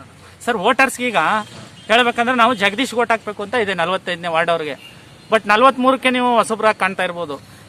ಈಗ ಜಗದೀಶ್ ಅವ್ರಿಗೆ ಅವರು ಮುಂದಿನ ಕಾನ್ಸಂಟ್ರೇಷನ್ ನಿವೇದಿತಾ ನಗರ, ಶಾರದಾದೇವಿ ನಗರ ಇರ್ತದೋ, TK ಲೇಔಟ್ ಕಡೆಗೆ ಹೆಚ್ಚು ಕಾನ್ಸಂಟ್ರೇಷನ್ ಅವ್ರ ಮುಂದಿನ ಗುರಿ? ನಾನು ಹೇಳೋದೇನು ಅಂತಂದ್ರೆ, ಬರೀ ನಮಗೆ ನಿವೇದಿತಾ ನಗರ, ಶಾರದಾದೇವಿ ನಗರ, TK ಲೇಔಟ್ ಆ ಥರ ಅಲ್ಲ.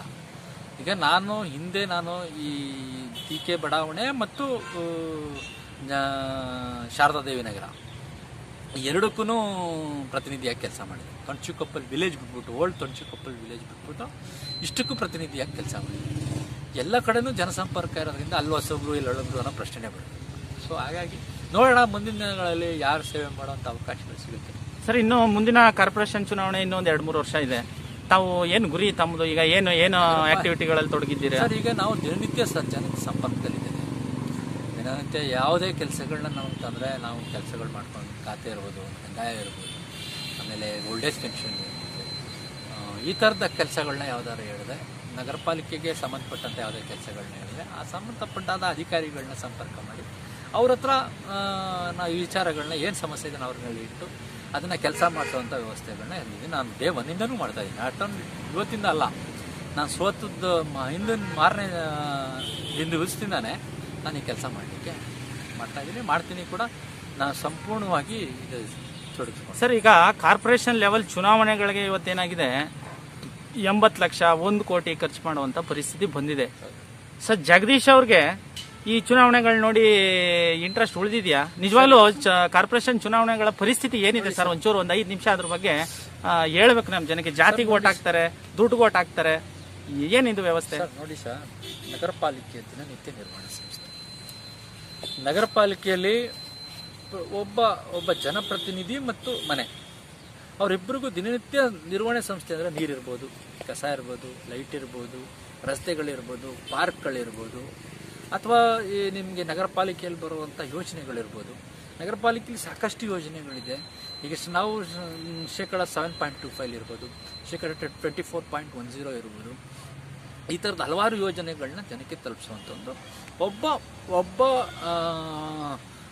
ಜನಪ್ರತಿನಿಧಿ ಇಷ್ಟು ಜನ, ಒಂದು 10-15 ಸಾವಿರ ಜನ ಜೊತೆ, ಒಂದು 4-5 ಸಾವಿರ ಮನೆಗಳ ಜೊತೆ ಸಂಪರ್ಕ ಇಟ್ಕೊಂಡು ಕೆಲಸ ಮಾಡ್ತಾರೆ. ಬಟ್ ಒಬ್ಬ ಜನಪ್ರತಿನಿಧಿ, ಅದರಲ್ಲೂ ಲೋಕಲ್ ಬಾಡಿ ಎಲೆಕ್ಷನ್ಸಲ್ಲಿ ಯಾವತ್ತೂ ಹಣ ಇಟ್ಸ್ಕೊಂಡು ಮತ ಹಾಕೋದು ತಪ್ಪು. ಯಾಕೆ ಅಂತ ಹೇಳಿದ್ರೆ, ಒಬ್ಬ ಜನಸೇವಕ ಅವನು, ನಾನು ನಿಮ್ಮ ಸೇವೆ ಮಾಡ್ತೀನಿ ಅಂತ ಬರ್ತಾನೆ ಒಬ್ಬ ಜನಸೇವಕ. ಅಂದರೆ ಇಮಿಡಿಯೇಟ್ ಪರ್ಸನ್ ಲೋಕಲ್ ಸರ್ಕಾರಕ್ಕೂ ಜನರಿಗೂ ಒಬ್ಬ ಒಂದು ಲೋಕಲ್ ಬಾಡಿ, ಒಂದು ಗೌರ್ಮೆಂಟ್ಗೆ ಅಥವಾ ಲೋಕಲ್ ಬಾಡಿಗೆ ಇಮಿಡಿಯೇಟ್ ಪರ್ಸನ್ ಅಂತಂದರೆ ಅದು ಲೋಕಲ್ ಬಾಡಿ ಪೊಲಿಟಿಷಿಯನ್, ಅಂದರೆ ಎಲೆಕ್ಟೆಡ್ ಬಾಡಿ. ಸೊ ಅವನ ಹತ್ರನೇ ನೀವು ಅವನು ಸೇವಕ, ಅವನು ನಿಮ್ಮ ಮನೆ ಸೇವಕ ಅಂತ, ಅವನ ಹತ್ರ ನೀವು ಯಾಕೆ ಹಣ ಕೇಳುವಂಥದ್ದು? ನೀವು ಹಣ ಕೇಳೋದೇ ತಪ್ಪು. ಈಗ ನಿಮ್ಮನೆ ಸೇವೆ ಮಾಡ್ತೀನಿ ಅಂತ ಬಂದವನ ಹತ್ರ ನೀವು ಹಣ ಕೊಡಿ ಅಂತ ಕೇಳಿದಾಗ ಅವ್ನು ಹೆಂಗೆ ಸೇವೆ ಮಾಡ್ತಾನೆ? ಪರ್ಚೇಸ್ ಮಾಡ್ತಾನೆ. ಅವನು ನಿಮ್ಮನ್ಗೆ 1,000ನೋ 2,000ನೋ ಕೊಟ್ಟು ಪರ್ಚೇಸ್ ಮಾಡೋದಿದೆಯಲ್ಲ, ಆ ಪರ್ಚೇಸ್ ಮಾಡಿ ಏನು ಮಾಡ್ತಾನೆ? ಅವ್ನು ಮುಂದೆ ಯಾರ ಹತ್ರ ಮಾಡಬೇಕು? ನಿಮ್ಮ ಮೇಲೆ ಮಾಡಬೇಕು, ಅವನು ನಿಮಗೆ ಅದಕ್ಕೆ ಮಾಡಬೇಕು. ಸೊ ಮೂಲ ಏನು? ಕರಪ್ಷನ್ ಮೂಲ ಏನು ಅಲ್ವಾ? ಹೌದು. ಸೊ ಒಬ್ಬ ಜನಪ್ರತಿನಿಧಿ, ಯಾವುದೇ ಜನಪ್ರತಿನಿಧಿ ಬಂದಾಗ ಅವನನ್ನು ಕತ್ತುಪಟ್ಟಿ ಹಿಡಿದು ಕೇಳುವಂಥ ವ್ಯವಸ್ಥೆ. ಅದಕ್ಕೆ ಅವಾಗ ಮಾತ್ರ ಪ್ರಜಾಪ್ರಭುತ್ವಕ್ಕೆ ಒಂದು ಬ್ಯೂಟಿ ಆಫ್. ಅದೇ ಜಗದೀಶ್ ಮೇಲೆ ಇರೋದು ಕಂಪ್ಲೇಂಟೇ ಅದು. ಯಾರಾದ್ರೂ ಫೋನ್ ಮಾಡಿ, ಸರ್ ಎಲೆಕ್ಷನ್ ನಡೀತಾ ಇದೆ, ಎಲ್ಲೇ ಬರಲೇ ಇಲ್ಲ, ದುಡ್ಡು ತಗೊಂಡು ಅಂದ್ರೆ ನೋ, ಸಿಂಗಲ್ ಎನ್ ಪಿ ನಾನು ಕೊಡಲ್ಲಪ್ಪ, ನಮ್ಮ ಸಾಹೇಬ್ರು ಕೆಲಸ ಮಾಡಿದ್ದಾರೆ, ನಾನು ಕೆಲಸ ಮಾಡಿದ್ದೀನಿ, ಓಟ್ ಹಾಕಿ ಅಂತಾರೆ. ನಮ್ಗೆ ರಾತ್ರಿ ಖರ್ಚಿಗೆ ಬೇಕಲ್ಲ ಅಂತ ಕೇಳ್ತಾರೆ. ಬೆಳಗ್ಗೆ ಬಂದು ಭಾಷಣ ಮಾಡ್ತಾರೆ ಜನ. ಜನಪ್ರತಿನಿಧಿಗಳು ಅಂತಂದ್ರೆ ದುಡ್ಡು ಕೊಡೋ ಮಿಷಿನ್ ಅಲ್ಲ. ಜನಗಳು ಅದನ್ನ ಅಕ್ಸೆಪ್ಟ್ ಮಾಡಬಾರ್ದು. ಅದನ್ನ ನಾವು ಹೌದು, ಈಗ ಹಣಕಾಸು ನಾವು ಯಾರಿಗೆ ಕೊಡ್ತೀವಿ? ನಮ್ಮ ಜೊತೆ ಓಡಾಡುವಂತ ಕಾರ್ಯಕರ್ತರಿಗೆ, ಅವ್ರಿಗೆ ಊಟ ಹಾಕ್ತೀವಿ, ಮಾತ್ರ ನಾವು ಮಾಡ್ತೀವಿ. ಮತಕ್ಕೆ ಹಣ ಕೊಡುವಂಥದ್ದಿಲ್ಲ. ಇದು ಪ್ರಜಾಪ್ರಭುತ್ವದ ಅಣುಕು ಅಂತ ಹೇಳಿದ್ರೆ ತಪ್ಪಾಗ್ತದೆ. ಸರ್, ಈಗ ಮೈಸೂರು ನಗರನೇ ತಗೊಳ್ಳಿ, ಸುಮಾರು 5-6 ವರ್ಷದಿಂದ ಒಂದು ರೀತಿ ನಂಬರ್ 2, ನಂಬರ್ 1 ಸ್ವಚ್ಛ ನಗರಿ ಅನ್ನೋ ಪರಿಸ್ಥಿತಿಗೆ ಬಂತು. ಜಗದೀಶ್ ಅವರು ವಾರ್ಡನ್ನ ನೋಡಿದಾಗ ಅನ್ಸೋದು ಇದರಲ್ಲಿ ಇವರ ಕಾಂಟ್ರಿಬ್ಯೂಷನ್ ತುಂಬಾ ಚೆನ್ನಾಗಿದೆ ಅಂತ. ಸೊ ಈಗ ನೋಡಿದ್ರೆ ಮೈಸೂರು ಸ್ವಚ್ಛತೆಯಲ್ಲಿ ಏನು ಹಿಂದೆ ಬರ್ತಾ ಇದೆ. ಯಾವ್ದಾವ್ದೋ ಮೀರತ್ತು, ಸೂರತ್ತು ಇಂಥವೆಲ್ಲ ಏನು ಕಾರಣ ಇರ್ಬೋದು ಸರ್? ಕೋಆರ್ಡಿನೇಷನ್ ಇಲ್ವಾ ಕಾರ್ಪೊರೇಷನ್ಗೂ ಮತ್ತು ಕಾರ್ಪೊರೇಟರ್ಗಳಿಗೂ? ನೋಡಿ ಸರ್, ಯಾವುದೇ ನಿಮಗೆ ನಗರ ಅಥವಾ ಪ್ರದೇಶ ನಿಮಗೆ ಸುಂದರವಾಗಿ ಕಾಣಬೇಕು ಅಂದ್ರೆ ಪಬ್ಲಿಕ್ ಪಾರ್ಟಿಸಿಪೇಷನ್, ಸಾರ್ವಜನಿಕರ ಕಾಂಟ್ರಿಬ್ಯೂಷನ್, ಸಾರ್ವಜನಿಕರ ಸಹಭಾಗಿತ್ವ ಅದು ಬಹಳ ಇಂಪಾರ್ಟೆಂಟ್. ಈಗ ಆ ಸಹಭಾಗಿತ್ವದಲ್ಲಿ ಯಾವುದೇ ಕೆಲಸಗಳನ್ನ ಮಾಡಿ ನೀವು. ಈಗ ನಾನು ಒಂದು ಪಾರ್ಕ್ ನಿವೇದಿತ ಪಾರ್ಕ್ ಮಾಡ್ಲಿಕ್ಕೆ ಬಂದಾಗ ಇಲ್ಲಿ ನನಗೆ ಗೊತ್ತಿರೋ ಥರ ಒಂದು ಕಾಡು, ಇದು ಹೌದು ಕಾಡು. ಸೊ ಅಂತ ಒಂದು ಜಾಗನ ಇವತ್ತು ಇಡೀ ಮೈಸೂರು ನಗರ ಬಂದು ನೋಡ್ಲಿಕ್ಕೆ ನಾವು ಆ ಒಂದು ಪೀರಿಯಡ್ ಅಲ್ಲಿ ಮಾಡುವಂಥದ್ದು. ಯಾವುದೇ ಪಾರ್ಕ್ ನಮ್ಮ ವಾರ್ಡ್ನಲ್ಲಿರುವಂಥ ಯಾವುದೇ ಪಾರ್ಕ್ಗಳು ಹೋಗಿ, ರಸ್ತೆಗಳು ಹೋಗಿ, ಬೇರೆ ಹೋಗೋ ಸೊ ಮಾಡಿದಂಥದ್ದು. ಅದಕ್ಕೆ ನಮಗೆ ಆವತ್ತು ಸಾರ್ವಜನಿಕರು ಕೂಡ ಅಷ್ಟೇ ಚೆನ್ನಾಗಿ ಸ್ಪಂದಿಸೋಂಥದ್ದು. ಆ ಸ್ಪಂದಿಸೋಕೆಲ್ಲ ಮಾಡಿದ್ರೆ ಜನಪ್ರತಿನಿಧಿಗಳನ್ನ, ಆಮೇಲೆ ಜನಪ್ರತಿನಿಧಿಗಳನ್ನ ಸಣ್ಣ ಪುಟ್ಟ ಜನಪ್ರತಿನಿಧಿಗಳು ಅಂತಂದ್ರೆ ಕೆಲವು ಜನ ಅವ್ರನ್ನ ಬಹಳ ತುಚ್ಛವಾಗಿ ಕಾಣುವಂಥದ್ದನ್ನ ನಾವು ನೋಡಿದ್ವಿ. ಅವ್ರು ನೋಟ್ ಹಾಕ್ಬಿಟ್ಟಿದೀವಿ, ನಾನು ಹೇಳ್ದಂಗೆ ಕೇಳಬೇಕು ಅನ್ನೋದಿಲ್ಲ. ಇಲ್ಲ, ಜನಪ್ರತಿನಿಧಿ ಕಾರ್ಪೊರೇಟರ್ ಅಂದ್ರೆ ಅವನು ಗುಂಡ, ಆತರ ಏನೋ ಒಂದು ಅವ್ರ ಮನಸ್ಸು ಸಿನಿಮಾದವ್ರ ಬಗ್ಗೆ ಇದ್ದಂಗೆ ಬೇರೆ ಬೇರೆ. ನಿಮ್ಗೆ ಇನ್ನೂ ಒಂದು ವಿಚಾರ ಹೇಳ್ತೀನಿ ಕೇಳಿ. ಈ ದೇಶದ ಬಗ್ಗೆ ಮಾತಾಡೋರು, ಈ ನಗರದ ಬಗ್ಗೆ ಮಾತಾಡೋರು ಓಟ್ ಹಾಕ್ಲಿಕ್ಕೆ ಬರ್ದಿಲ್ಲ. 50% ಅಷ್ಟೇ ಓಟ್ ಮಾಡಕ್ ಬರುತ್ತೆ. ಇನ್ನು 50% ಓಟೇ ಆಗಲ್ಲ. ನಗರ ಪಾಲಿಕೆಯಲ್ಲಿ ನಾವು ನೋಡಿದಂಗೆ ಶೇಕಡ 50% ಅಷ್ಟೇ ಓಟ್ ಆಗಲ್ಲ. ಇನ್ನು 50% ಜನ ಎಲ್ಲೋಗ್ತಾರೆ? ಇರ್ತಾರೆ ತಾನೆ, ಅವರು ಎಲ್ಲೋಗ್ತಾರೆ ಅವರು. But they will not come for polling. Why? They are not interested in polling. ಅವ್ನ್ ಕೇಳಿದ್ರೆ ಅವ್ನ್ ಸರಿ ಇಲ್ಲ, ಇವನ್ ಸರಿ ಇಲ್ಲ, ಯಾರು ಸರಿ ಇದಾರೆ? ನಿಮ್ಗೆ ನೀವು ಇವ್ರು ಸರಿ ಇಲ್ಲ ಅಂತ ಅನ್ಬೇಕಾದ್ರೆ ಯು ಹ್ಯಾವ್ ಸಮ್ ರೀಸನ್ಸ್ ಅಲ್ವಾ? To repair the system you have to participate in system. ಆ ತರ ಒಂದು ವ್ಯವಸ್ಥೆಗಳಲ್ಲಿ ಮಾಡ್ಕೊಂಡು ಹೋಗ್ಬೇಕು. ಆಗೇನಾಗ್ತದೆ, ನಿಮ್ಗೆ ಜನ ಎಲ್ಲಿ ಯಾವಾಗ ಬಂದು ವೋಟ್ ಮಾಡ್ತಾರೆ ಜನಪ್ರತಿನಿಧಿನೂ ಭಯ ಇರ್ತದೆ. 50% ಏನಾದ್ರು ಬಂದು ಜನ ನೀವು ಮೋರ್ ದೆನ್ 90% ಏನಾದ್ರು ಪೋಲಿಂಗ್ ಆದ್ರೆ ನಿಮ್ಗೆ ನಿಮ್ ಇಡೀ ದೇಶನೇ ಸುಭಿಕ್ಷವಾಗ್ಬೋದು. ಹೌದು ಸರ್, ಒಂದ್ ಕ್ಲಾಸ್ ರೂಮ್ ಅಲ್ಲಿ 100 ಮಕ್ಕಳಲ್ಲಿ 90 ಮಕ್ಕಳು ಬರ್ತಾರೆ ಅಂದ್ರೆ ಟೀಚರ್ ಪ್ರಿಪೇರ್ ಆಗಿ ಹೋಗ್ತಾನೆ. ಅಲ್ಲಿ ಬರದೇ 20 ಜನ ಅಂದ್ರೆ ಅವನು ದಿನ ಇವನ್ ನೀವ್ ಹೇಳಿದ್ರಿ ಕೆಲವು ಹಣಕಾಸು ನಡೀತದೆ, ಹೌದು ಸತ್ಯ, ಅದನ್ನೇನು ಯಾರು ಮುಚ್ಚಿಡಂಗಿಲ್ಲ. ಈ 50% 20% ಹಣಕಾಸು ನಡೆದ್ಬಿಟ್ರೆ ಮುಗಿದೋಯ್ತು. 30% ನೀವೇನು ಲೆಕ್ಕ ಇಲ್ಲ. ಹೌದು. ಸೊ 20% ವರ್ಕ್ ಆಗುತ್ತೆ. ಈಗ ಜಾತಿ ವ್ಯವಸ್ಥೆ ವರ್ಕ್ ಆಗ್ತದೆ. ಯಾರೋ ಒಬ್ಬ ಹೇಳ್ತಾನೆ ಅನ್ನೋನ್ ಪರ್ಸನ್, ನನ್ನ ಚುನಾವಣೆಯಲ್ಲಿ ನಾನು ಬಹಳಷ್ಟು ನೋಡಿದಿಲ್ಲ, ಇವ್ನು ನಮ್ಮವನು ಕನ್ನಡ, ಇವ್ನು ನಮ್ಮವನು, ನಮ್ ಜಾತಿ ಅವನು, ಆತರ. ಈಗ ಧರ್ಮ ಭಾಷೆ ಪಾಪ ಬಡವ ಇರ್ತಾನೆ, ಅವನಿಗೆ ಗೊತ್ತೇ ಇರಲ್ಲ ಯಾರೋ ಅವನು ಯಾವ ಜಾತಿ ಅವನು ಗೊತ್ತಿರಲ್ಲ ಅವನ್ಗೆ. ಅವ್ನಿಗೆ ಹೋಗಿ ನಮ್ ಜಾತಿ ಅವನ್ ಕಣೆ, ಇವ್ನು ನಾವು ಓಟ್ ಕೊಡ್ಬೇಕು. ಹಂಗಾರೆ ಅವ್ನ್ ಮಾಡ್ದಂತ ಇನ್ನೊಬ್ಬ ಮಾಡ್ದಂತ ಕೆಲಸಗಳೇ ಬರಲಿಲ್ಲ. For example I am telling you, ನಾನು ಒಂದು ಜನತಾನಗರ ಅಂತ ಒಂದು ಜನತಾನಗರ ಸುಮಾರು ಒಂದು 100 ಮನೆಯವರಿಗೆ BSVP ಮತ್ತೆ BSVP ಯೋಜನೆ ಮತ್ತೆ ಗೃಹಭಾಗ್ಯ ಯೋಜನೆ, ಆಶ್ರಯ ಯೋಜನೆಯಲ್ಲಿ ಒಂದಷ್ಟು ಮನೆ, ಇಂಥ ಒಂದು ಮನೆಗಳಿಗೆ ಮನೆ ಕಟ್ಟಲಿಕ್ಕೆ ಸುಮಾರು 2.5 ಲಕ್ಷ ರೂಪಾಯಿ ಹಣ ಕೊಡಿಸಿದ್ದೆ. 2 ಲಕ್ಷ 1 ಲಕ್ಷ ಈ ತರ ಹಣ ಕೊಡಿಸಿದ್ದೆ. ಅಂತ ಮನೆಗಳಲ್ಲಿ ನನ್ಗೆ ಇಳಿದು ವೋಟ್ ಮಾಡ್ಲಿಕ್ಕೆ ನನ್ಗೆ ಯಾರೋ ಒಬ್ರು ಸಿಕ್ಕಿದ್ರು. ನನ್ಗೆ ಹೋಗ್ಬೇಕಾದ್ರೆ ನಾನು ವೋಟ್ ಕೇಳ್ಕೊಂಡು ಹೋಗ್ಬೇಕಾದ್ರೆ ನಾನು ಅವತ್ತೊಂದು ದಿನ ಕ್ಯಾಂಪ್ ಎದುರು ದಿನ ಸಿಕ್ಕಿದ್ರು. ಕಾರಣ ಅವ್ರು ನಮ್ಮ ನೆಂಟರು. ಆ ಒಂದು ಮೆಂಟಾಲಿಟಿ ಹಂಗೆ ಅವತ್ತು ಎಲ್ಲೋಗಿದ್ದ ಬರಲಿಲ್ಲ ಅವತ್ತು. ಆತರ ಒಂದು ವ್ಯವಸ್ಥೆಗಳೆಲ್ಲ ನಡೆದಿವೆ. ಬಹಳಷ್ಟು ಅಪಪ್ರಚಾರ ಮಾಡಿಸ್ತಾರೆ. ಕೆಲಸ ಮಾಡೋರ್ಕೊಂಡ್ರೆ ಅಪಪ್ರಚಾರ, ಬೇರೆ ಬೇರೆ ರೀತಿಯ ಬೇರೆ ಬೇರೆ ಅಪಪ್ರಚಾರಗಳು ಮಾಡಿಸುವಂಥದ್ದು, ಜನಗಳನ್ನ ಮುಟ್ಸುವಂಥದ್ದು, ಅವ್ರಿಗೆ ಬೇಕು ಅಂತ ಹೇಳುವಂಥದ್ದು, ಉದ್ರೇಕ ಮಾಡೋದು. ಇವತ್ತು ಏನಾಗಿದೆ, ಈಗ 2 ವರ್ಷ ನಾನು ಫಾರ್ ಎಕ್ಸಾಂಪಲ್ ನಾನು ಸೋತಂತ ವಾರ್ಡು 43. ಇವತ್ತು 2 ವರ್ಷದಲ್ಲಿ ನಿಮ್ಗೆ ಅಕೌಂಟಬಿಲಿಟಿ ಕೊಡ್ಬೇಕಲ್ವಾ ನೀವು? ಸಿದ್ದರಾಮಯ್ಯನವ್ರು ಇದ್ರು ಮಾಡ್ಕೊಂಡು, ಹೌದಪ್ಪ ಸಿದ್ದರಾಮಯ್ಯನವ್ರ ಹತ್ರ ನನ್ನ ವೈಯಕ್ತಿಕವಾದ ಕೆಲಸ ಕೇಳಿಲ್ಲ, ಮನೆ ಕೆಲಸ ಮಾಡಿಸ್ಕೊಂಡಿಲ್ಲ, ನನ್ನ ಮನೆ ಕೆಲಸ ಕೇಳಿಲ್ಲ. ಅಯ್ಯೋ ಜಗದೀಶ್ ಅಲ್ಲೆಲ್ಲೋ ಮನೆ ಕಟ್ಕೋಬೇಕಂತೆ, ತೋರಿಸಿ ಸ್ವಾಮಿ, ನಾ ಅವ್ರ ಹೆಸರಿಗೆ ಬರ್ಕೊಟ್ಬಿಡ್ತೀನಿ. ಈಗ ಏನು ಜಗದೀಶ್ ಸಿದ್ದರಾಮಯ್ಯನವ್ರ ಹತ್ರ ಏನೋ ತಗೊಂಡ್ಬಂದ್ಬಿಟ್ಟಂತೆ, ಅದೇನಿದೆ ಸಿದ್ದರಾಮಯ್ಯನವ್ರು ಹೇಳಿದ್ರೆ ಅವ್ರಿಗೆ ಉತ್ತರ ಹೇಳ್ತೀನಿ ನಾನು. ಸುಮ್ಮನೆ ಯಾಕೆ ಸುಳ್ಳು ಹೇಳಿ? ಜಗದೀಶ್ ಅವ್ರು ನಾವು ಕಂಡಂತೆ ಒಂದು 20 ವರ್ಷದಿಂದ ರಾಜಕೀಯದಲ್ಲಿ ಅವರು ಸೈಕಲ್ ಹೊಡೆದು ಮೇಲ್ ಬಂದಿರೋದು. ಹಾಗೆ ಒಂದು ವ್ಯವಸ್ಥೆಗಳನ್ನ ಮಾಡ್ಕೊಂಡು ಅವ್ರು ಗೆದ್ದಿದ್ದಕ್ಕಿಂತ ಸೋತಿದ್ದೆ ಜಾಸ್ತಿ. ಸುಮ್ಮನೆ ಸುಳ್ಳು ಸುಳ್ಳು ಸುಳ್ಳು ಸುಳ್ಳು ಹೇಳ್ಕೊಂಡು ಜನಗಳನ್ನ ನೀವು ನಂಬಿಸೋದಿದೆಯಲ್ಲ, ಅದನ್ನ ಬಿಡಬೇಕು. ಎಷ್ಟು ಸುಳ್ಳು ಹೇಳ್ತೀರಾ ನೀವು? ಒಬ್ಬ ಮನುಷ್ಯನ ಎಷ್ಟು ಅಂತ ಅಟ್ಯಾಕ್ ಮಾಡ್ತೀರಾ? ತಪ್ಪಲ್ವಾ? ಮಾಡಿ, ನೀವು ಏನೇ ಮಾಡಿ ಒಳ್ಳೇದು ಮಾಡಿ, ಈ ಸಮಾಜಕ್ಕೆ ಮಾಡಿ. ಈಗ ದೇವರು ನಿಮ್ಗೊಂದು ಅವಕಾಶ ಕೊಟ್ಟಿದ್ದಾನೆ, ಎಲ್ಲರೂ ಮಾಡಿ. ಯಾರು ಬೇಡ, ಯಾರು ಇಟ್ಕೊಂಡಿದ್ರು? ನನಗೂ ಅದೇ ಅವಕಾಶ ಕೊಟ್ಟಿದ್ದ, ಮಾಡಿದ್ದೀನಿ. ಲ್ಯಾಪ್ಟಾಪ್ಸ್ ಕೊಡ್ಸಿದ್ದೀನಿ, 10 ಟ್ರೈಸೈಕಲ್ಸ್ ಕೊಡ್ಸಿದ್ದೀನಿ, 10 ಜನ ಹ್ಯಾಂಡಿಕ್ಯಾಪ್. ಸರ್, ಒಬ್ಬ ಕಾರ್ಪೊರೇಟರ್ ಅಂದ್ರೆ ಮಾಡ್ಬೇಕಾದ ಬೇಸಿಕ್ ಕೆಲಸಗಳನ್ನ ಮಾಡಿರ್ತೀರಾ. ಹ್ಯಾಂಡಿಕ್ಯಾಪ್ ನೋಡಿ ಸುಮಾರು ಒಂದು 40ರಿಂದ 50 ಲ್ಯಾಪ್ಟಾಪ್ಸ್ ಕೊಡ್ಸಿದ್ದೀನಿ. ಆಮೇಲೆ ಓದೋ ಮಕ್ಳಿಗೆ ಹಣ ಕೊಡ್ಸಿದ್ದೀನಿ, ಸತ್ತವ್ರಿಗೆ ಎದ್ದು ಹಣ ಕೊಡ್ಸಿದ್ದೀನಿ. ಆಮೇಲೆ ಇದು ಏನು ಹೊಲಿಗೆ ಮಿಷಿನ್ ಕೊಡ್ಸಿದ್ದೀನಿ, ಆಮೇಲೆ ಸೋಲಾರ್ ಕೊಡ್ಸಿದ್ದೀನಿ. ಏನೇನು ನಗರ ಪಾಲಿಕೆಯಿಂದ ಜವಾಬ್ದಾರಿಗಳಿಗೆ ಬರುವಂತದ್ದು ಎಲ್ಲನೂ ನಮ್ಮ ಕೈಲಾದಂತ ಮಾಡಿದೀವಿ ನಾವು. ನಂತರ ಹಲವಾರು ಕಾರ್ಪೊರೇಟರ್ಗಳು ನಾನು ಒಬ್ಬನೇ ಮಾಡಿದ್ದೀನಿ.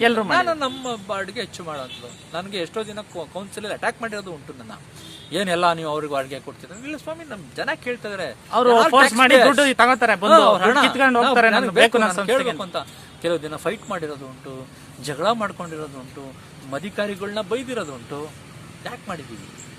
ನಾನು ಸಿದ್ದರಾಮಯ್ಯನವರು ಚೀಫ್ ಮಿನಿಸ್ಟರ್ ಆದಾಗ ನಾವು ಅವ್ರ ಹತ್ರ ನನ್ನ ವೈಯಕ್ತಿಕವಾದ ಕೆಲಸ ನನಗೆ ಅದು ಮಾಡ್ಕೊಡಿ, ನನಗೆ ಇನ್ನೊಂದೇನೋ ಮಾಡ್ಕೊಡಿ, ಒಂದು ಟ್ರಾನ್ಸ್ಫರ್ ಮಾಡ್ಕೊಡಿ, ಮತ್ತೆ ಇನ್ನೊಂದು ಮಾಡ್ಕೊಡಿ ಅಂತ ಒಂದೇ ಒಂದು ದಿನ ನಾನು ಬೆಂಗಳೂರಿಗೆ ಹೋದವನಲ್ಲ. ಅವರು ಡೇ 1 ಅವ್ರು ಯಾವತ್ತು ಓದ್ತಕತ್ತಾರೆ ಅವತ್ತು ಒಂದಿನ ಬಿಟ್ರೆ, ಅವ್ರು ಇಳಿದ ಮೇಲೆ ಅವರು ಚಾಮುಂಡೇಶ್ವರಿ ಸೋತು ಒಂದು 3-4 ತಿಂಗಳು ನನ್ನ ಏನೋ ಒಂದು ಇದು ರಿಗಾರ್ಡಿಂಗ್ ಕಾರ್ಪೊರೇಷನ್ ಚುನಾವಣೆಗೋಸ್ಕರ ಹೋಗಿದ್ದೆ ಅಷ್ಟೇ. ಬಿಟ್ರೆ ನಾವು ಒಂದಿನ ಅವ್ರು ವೈಯಕ್ತಿಕವಾದ ಒಂದು ಲೆಟರ್ ಹಾಕಿಸ್ತವನಲ್ಲ, ನಾನು ವೈಯಕ್ತಿಕವಾದ ಕೆಲಸ ಕೇಳ್ದವನಲ್ಲ. ಅವ್ರ ಹೆಸರು ಹೇಳ್ಕೊಂಡು ಕೆಲಸ ಮಾಡಿಸಿದೀನಿ, ಇಲ್ಲ ನಾನು ಹೇಳ ಸಂಸ್ಥೆಗೆ ಬೇಕಾದಂತ ಕೆಲಸಗಳು ಕೆಲಸ ಮಾಡಿಸ್ತೀನಿ. ಇವತ್ತೇನು ನೀವು ರಸ್ತೆಗಳು ನೋಡ್ತೀವಿ, ಮೇನ್ ರೋಡಲ್ಲಿ ಅದ್ಭುತವಾದ ರಸ್ತೆಗಳಿರ್ಬೋದು, ನೀವು ಬೇರೆಯವರಿಗೂ ಯಾವುದೇ ಪಾರ್ಕ್, ಒಂದು ಸಣ್ಣ ಪಾರ್ಕ್ ಇರೋ ಅದನ್ನ ಅಭಿವೃದ್ಧಿ ಮಾಡುವಂತ ಕೆಲಸ ಮಾಡಿದೀವಿ. ಸೊ ಆ ಥರ ಕೆಲಸ ಮಾಡ್ಕೊಂಡ್ಬಂದಿದ್ದೆ ಹೊರತು ನಮ್ಮ ಸ್ವಂತವಾಗಿ ಅವ್ರನ್ನ ಉಪಯೋಗಿಸ್ಕೊಂಡಿಲ್ಲ. ಜಗದೀಶ್ ಅವ್ರ ಮನಸ್ಸಲ್ಲಿ ಸಿದ್ದರಾಮಯ್ಯ ಅವರು ತುಂಬಾ ಆಳವಾಗಿ ಇಳಿದ್ಬಿಟ್ಟಿದ್ದಾರೆ. ಸಿದ್ದರಾಮಯ್ಯ ಅವರು, ರಾಮದಾಸ್ ಅವರು. ಯಾಕಂದ್ರೆ ಜಗದೀಶ್ ಒಂದ್ಸಲಿ ಯಾರಾದ್ರೂ ಕೈ ಹಿಡಿದ್ರೆ ಅವ್ರನ್ನ ತುಂಬಾ ನೆನೆಸ್ಕೋತಾರೆ. ರಾಮದಾಸ್ ಅವರು ಅಲ್ಲ, ಈಗ ಸಿದ್ದರಾಮಯ್ಯನವರು ನಮ್ಗೆ ಸಿದ್ದರಾಮಯ್ಯವ್ರು ಸಹಾಯ ಮಾಡಿದ್ರೆ ನಾನು ಕಾರ್ಪೊರೇಟರ್ ಆಗಿ ಸಾಧ್ಯ ಆಯ್ತು. ಅದೇ ಇಷ್ಟ ಅವ್ರ ಬಗ್ಗೆ ಗೌರವ ಯಾವತ್ತೂ ಹಾಗೆ ಇರುತ್ತೆ. 100%. ನಮ್ಮ ತಂದೆಗೆ ಎಷ್ಟು ಗೌರವ ಇದೆ ಅಷ್ಟೇ ಗೌರವ ಕೊಡ್ತೀವಿ. ರಾಮದಾಸ್ ಅವರು ನನ್ನ ಕರ್ಕೊಂಡ್ಬಂದು ಟಿಕೆಟ್ ಕೊಟ್ಟು ನಾನು APMC ಡೈರೆಕ್ಟ್ ಮಾಡೋದು, ನಾವು ಕೂಡ ನಮ್ಮ ತಂದೆಗೆ ಎಷ್ಟು ಗೌರವ ಕೊಡ್ತಾ ಅಷ್ಟು ಗೌರವ ಕೊಡ್ತೀವಿ. ರೆಸ್ಪೆಕ್ಟ್ ಇಲ್ಲ ಸರ್. COVID-19 ಅಲ್ಲಿ ಸರ್ ಜಗದೀಶ್ ಅವರು ಏನೇನು ಹಲವಾರು, ನಾನು ಯಾವುದೇ ಒಂದು ನಿಮ್ಗೆ COVID-19 ಅಲ್ಲಿ ನೀವು ನೋಡಿರ್ಬೋದು, ಹಲವಾರು ಜನ ಅದನ್ನ ಯಾವ ರೀತಿ ಉಪಯೋಗಿಸ್ಕೊಬಿಟ್ರು ಅಂದ್ರೆ ಅಸಹ್ಯ ರೀತಿಯಲ್ಲಿ ಉಪಯೋಗಿಸ್ತಾರೆ. 1 kg 2 kg ಇನ್ನು ಭಾರತೀಯರು ಅದಕ್ಕಿಂತ ಕೀಳಾಗಿ ಹೋಗಕ್ ಸಾಧ್ಯ ಇಲ್ಲ. ಅಕ್ಕಿ ಕೊಡು ಅಂತಂದ್ರೆ ಅದನ್ನ ಫೋಟೋ ತೆಗೆಸ್ಕೊಡೋದು ಆ ತರ ಎಲ್ಲ. ಬಟ್ ನಾವು ಯಾವುದೇ ಫೋಟೋ ಇಲ್ಲೇ ನಾನು ಯಾರಿಗೇನ್ ಮಾಡಿದೀನಿ ಅಂತ ಅವ್ರಿಗೆ ಗೊತ್ತಿದೆ, ಅರ್ಥ ಆಯ್ತೆ. ನಾನು ಯಾವುದೇ ಫೋಟೋ ಇದುವರೆಗೆ ಅದೊಂದು ಫೋಟೋ ನಾನು ವಾಟ್ಸಪ್ಪಲ್ಲಿ ಹಾಕಿರ್ಬೋದು ಅಥವಾ ನಾನು ಫೇಸ್ಬುಕ್ಕಲ್ಲಿ ಹಾಕಿರ್ಬೋದು. ನಾನು ಏನೇ ಕೊಟ್ಟಿರೋದನ್ನ ಹೇಳಕ್ ಹೋಗಿಲ್ಲ. ಯಾಕಂದ್ರೆ ನಾವು ಎಷ್ಟು ಕೊಟ್ಟಿರೋದು ಕಮ್ಮಿನೇ. ಯಾಕಂದ್ರೆ ವ್ಯವಸ್ಥೆ ಆಗಿತ್ತು. ಈ ದೇಶ ಇಡೀ ಪ್ರಪಂಚನ ತಿನ್ನುವಂತ ಹೆಮ್ಮಾರಿ ಅವತ್ತಿದ್ದಂತ ಸಂದರ್ಭದಲ್ಲಿ ನಾವೇನ್ ಮಾಡಕ್ಕಾಗ್ತದೆ, ನಮ್ಮ ಕೈಲೇನಾಯ್ತು ಅದನ್ನ ಮಾಡಿ. ಸರ್ ಜಗದೀಶ್ ಅವ್ರಿಗೆ 43-45 ಬಿಟ್ರೆ ಯಾವ್ದಾರ ಒಂದು ಒಳ್ಳೆ ವಾರ್ಡ್ ಹೇಳಿ ತೋರಿಸಿಯಪ್ಪ ಅಂದ್ರೆ ಯಾವ್ದನ್ನ ಇಷ್ಟಪಡ್ತಾರೆ ರೋಲ್ ಮಾಡಲ್ ಅಂತ? ಯಾವ್ದು ನಮ್ಗೆ ಈಗ ರೋಲ್ ಮಾಡಲ್ಲ ಅಂತ ನಾನು ಅಲ್ಲ, ನಿಮ್ಗೆ ಖುಷಿ ಆದಂತ ವಾರ್ಡ್ ಯಾವ್ದಾದ್ರು ಬೇರೆ ವಾರ್ಡ್? ನನಗೆ ನಂದೀಶ್ ಅವ್ರ ವಾರ್ಡ್ ಚೆನ್ನಾಗಿತ್ತು, ಮಾಡಿದ್ರು. ಕಾಮಾಕ್ಷಿ ಹಾಸ್ಪಿಟಲ್ ಪಕ್ಕ ಇದ್ದಂತ ಪಾರ್ಕ್, ಒಳ್ಳೆ park, happy man park, Lingappa ಇದ್ರು ನಮ್ಮ ಸುತ್ತ, KV ಮಲ್ಲೇಶ್, ವಿವೇಕಾನಂದ ನಗರ ಆ ಕಡೆ. ಹೌದು, ಮಲ್ಲೇಶ್ ಅವರು. ಆಮೇಲೆ ಬೇಕಾದಷ್ಟು ಜನ ನಮ್ಮ ಅಕ್ಕಪಕ್ಕದಲ್ಲೆಲ್ಲ ಮಾಡಿದ್ರು ಪಾಪ. ಸೊ ಅಂತ ನಾವೇನು ಯಾರನ್ನೂ ಏನು ಇದು ಮಾಡಂಗಿಲ್ಲ. ಆಮೇಲೆ ಪ್ರಶಾಂತ್, ನಮ್ಮ ಇವರು ಸಿಟಿಲಿ ಪ್ರಶಾಂತ್, ಆಮೇಲೆ ನಾಗಭೂಷಣ್. ಯಾಕೆಂದ್ರೆ ನಾವು ಕಾಂಪಿಟೇಷನ್ ಮೇಲೆ ಕೆಲಸ ಮಾಡ್ತಾರೆ. ಸ್ಪೋರ್ಟಿವ್ ಇವತ್ತೇನು ಸ್ಟೂಡೆಂಟ್ ಸ್ಪಿರಿಟ್. 50 ಲಕ್ಷ ಆಗೋದು ನಾಳೆ ನನಗೆ ಒಂದು ಕೋಟಿ, ನನಗೆ ಬೇಕೇ ಬೇಕು. ಹೆಂಗಾಯ್ತು ಇದೊಂದು ಮಲ್ಲೇಶ್ವರ್ಗೆ 25 ಲಕ್ಷ ಆಗೋಯ್ತಾ, ನನ್ಗೆ 50 ಲಕ್ಷ. ಆ ತರ ಸ್ಪೋರ್ಟಿವ್ ಆಗಿ ಕೆಲಸ ಮಾಡ್ಕೊಂಡ್ಬಂದಿದ್ದಕ್ಕೆ ಇವತ್ತು ಇಡೀ ಮೈಸೂರು ನಗರದಲ್ಲಿ ಒಂದು ಮಾದರಿ ವಾರ್ಡ್. ನಾವು ಅಷ್ಟೇ, ಈಗಿರೋಂತ ನಮ್ಗೆಲ್ಲ ಏನ್ ಯಾರು ನಾವು ಎನಿಮಿಗಳಲ್ಲ.